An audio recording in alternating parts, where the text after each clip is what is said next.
Hey guys, welcome back to Jeep Group Adventures. Right now, what we're working on. Me and my tongue's always twisting, but it's all good. We're working on a 2013 JK.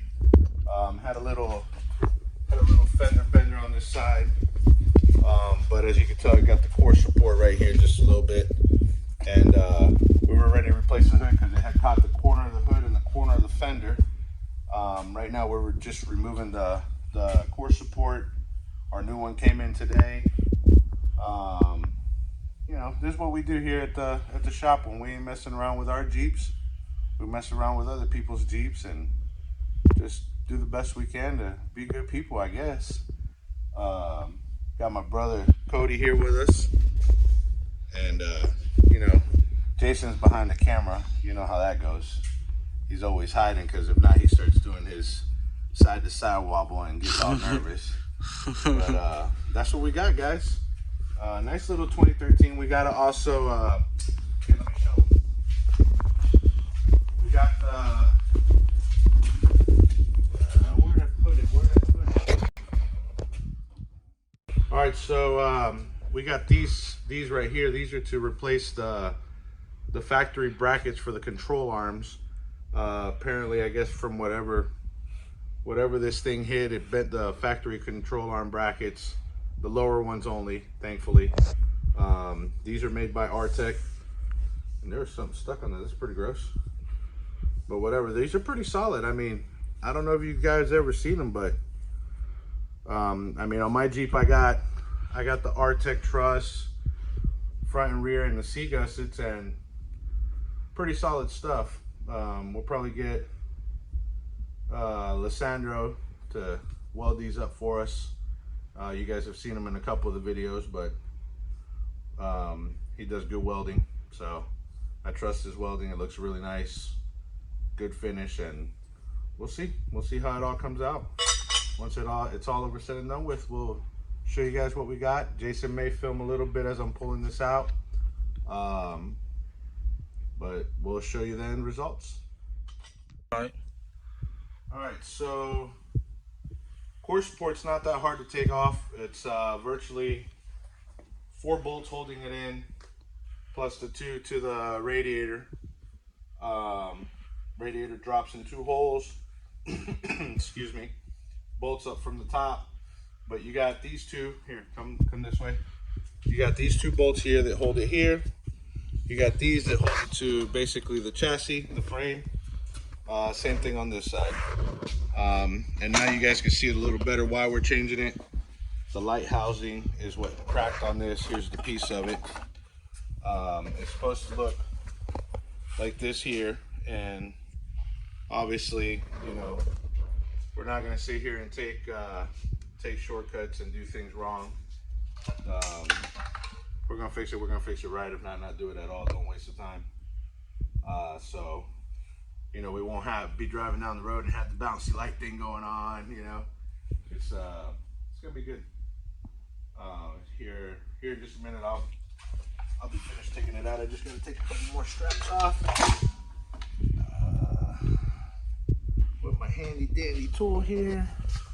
These little straps are really a pain in the butt the way they get put on. You gotta probably change every single clip before it's all over said and done with. See how they just don't and there's really nowhere to. I don't like really putting on the wires. That's not good. But this is it. You gotta remember when you're taking it off, the ABS sensor goes right here on the housing, on the bracket. Not your ABS, your airbag sensor, which is this one. I still gotta undo it from this piece here, and I gotta take the horn off. It also goes to the light housing, and then we obviously gotta take this off and put it on the other core support. But that's it. This is what you got. This is literally 4 bolts holding in a core support. Imagine that. All right, so here's our new core support. Not sure where my dad ordered it from. If he was here, I'd be able to tell you.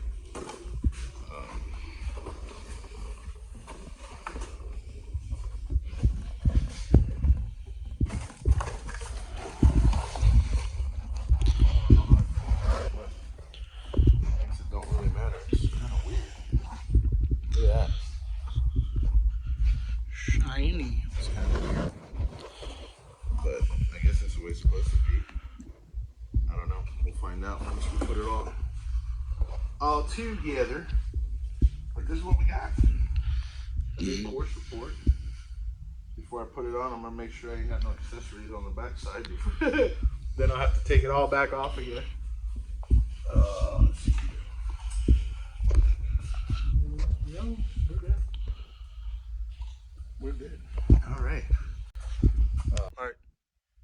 All right, guys. So we got the core support in. Put everything back how it should be. The next thing I got to do is I got to clean up some of the wiring. Whoever had this Jeep before us clearly didn't know what they were doing. As you can tell, they did some crazy wiring. I got to clean all this up. That's no good. That's easy to catch fire. You got it on this side too. They just, for some reason, just hooked up to the, I don't know, they just tapped into the factory harness for some whatever reason. You know, they sell a nice box here. I'll show you on this Jeep. As a matter of fact, we got El Capo here. We're doing some work on too. Show you guys what we got. So we got the front of El Capo taken apart. We're gonna clean up some of this wiring too on his. Installed new headlights on it yesterday. Dad's gonna install the new radiator. He got an aluminum radiator he's gonna install, and we're also gonna do the anti-rock sway bars. So that way, you know, he's getting older. He don't want to disconnect and all that good stuff. So he's gonna go with the anti-rock sway bars. But it's gonna be a nice feature. You know, he's doing the BDS kit, 6-inch, 6.5, and Dana 44s on his rig. So we still got a ways to go, but we're gonna get it done. Back guys that know about this is a pretty awesome setup. You basically run this to your battery. It comes on a big breaker, and what's the name of it? I forgot. But it has a really nice harness. It runs inside the Jeep, and up top you can see you got your switch panel up there, you know, so you can hook up all kinds of auxiliaries, lights, you know, your winch, so when you want to run the power to it, if you don't want to have it on full power all the time with a remote or whatnot. It's a pretty cool little feature. I'm gonna end up putting it on mine. I just don't have lights like that on mine. Mine is more stock than that, but we'll get there. But that prevents you from having to do this, and you know, this rubs up against metal, no loom, no nothing. It could catch fire. You know, they have all these little tie straps where they had the wire ran, and it's just not cool. It doesn't look good, and it'll work for a while, but eventually it'll short something out. So I don't recommend you guys do it. You know, they ran all kind of crazy wiring, as you can tell here.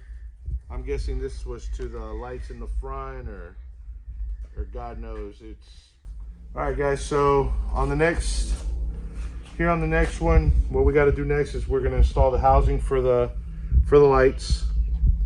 After we install the housing for the lights, we'll be installing the lights, the grill, you know, and she'll be all put together. We'll send her off for an inspection, because like I said, had its little ding here and on the hood, and that crack there, and they total a car because of that nowadays. It's crazy. You know, a couple $100 and it fixes the car, but it doesn't matter. It works out to our advantage. So when we're done with this, it'll be a nice, clean, safe starter rig, you know. So I'll keep you guys posted. I'll show you guys on the next one what we're doing.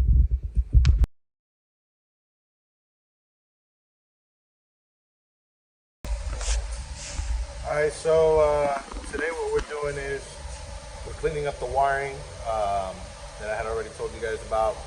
We're also installing the new lights. Well, they're not new. They're the original ones, but we got new housing and everything going for it. You know, we went from this ugly wiring. God knows what the heck they were doing. We cleaned it up. Now it's the turn signal. You know, we hooked up the LED ring and all that good stuff. So hopefully today we'll finally have the bracket. I mean the grill all put together and everything, and she'll be ready to go off to inspection.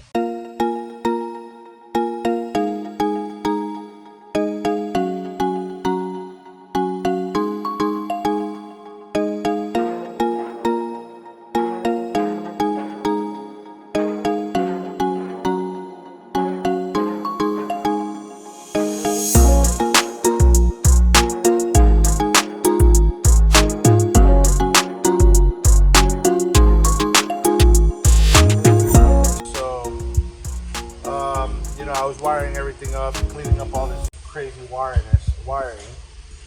listen to me. But we kept blowing a fuse, so I had to trace all the wiring down. And just so happens we have two cut wires right here, and that's what was blowing my fuses. So now we're going to be able to wire up everything properly, and hopefully that'll take care of the problem. I'll show you guys in a few minutes what I'm talking about. Hopefully it fixes the issue. Alright, so now we're finally finished. It looks more like a jack-o'-lantern than anything. It kind of looks cool. You got the halos on the fogs, and you got the LEDs on the grill, and it's an angry grill. So alright, so we're done. A lot of wiring, a lot of cleaning up wiring. Outcome looks like a jack-o'-lantern would be a great thing for Halloween. You got the angry grill with the orange LEDs, and then the green LED halos. They're also on the fog lights. So that's what we got. I was able to hook up the corner LEDs on the fenders as well. And everything is to factory hookup. So that's what we got. It's straight and ready to go get inspected. I'll see you guys on the next one. Thumbs up, subscribe.